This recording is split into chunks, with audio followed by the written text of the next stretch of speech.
નમસ્તે. વિદેશ સેટલ થવા માગતા મિત્રો, અમેરિકા, ઓસ્ટ્રેલિયા, કેનેડા કે એસડબ્લ્યુપી મિત્રો, એસડબ્લ્યુપી એ કયો દેશ છે?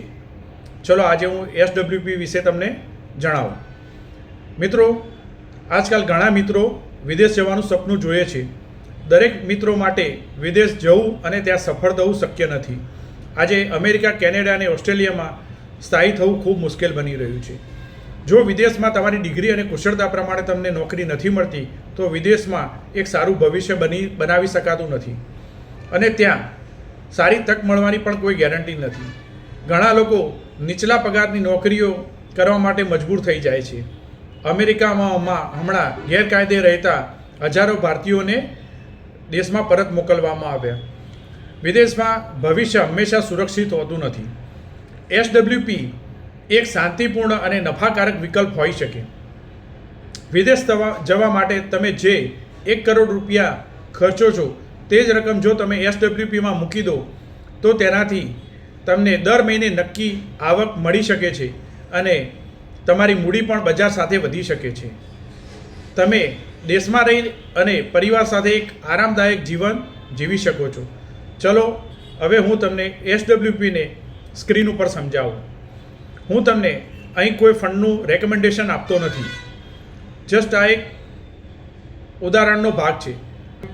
10,000 રૂપિયા માસિક ઉપાડ કરવામાં આવ્યો.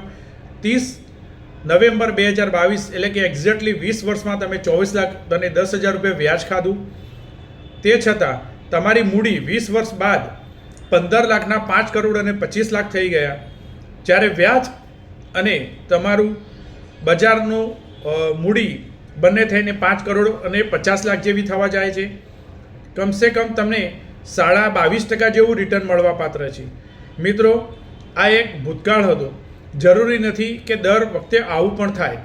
છતાં પણ જો તમને 12 થી 15% આ વસ્તુમાં રિટર્ન મળે છે તો તે ઘણું બધું છે.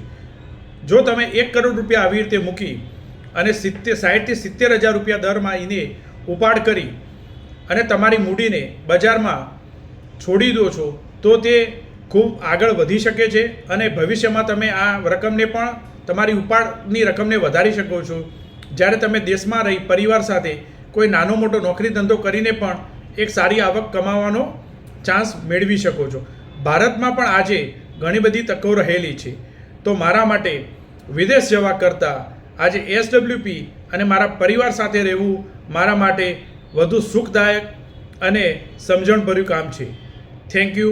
Happy investing.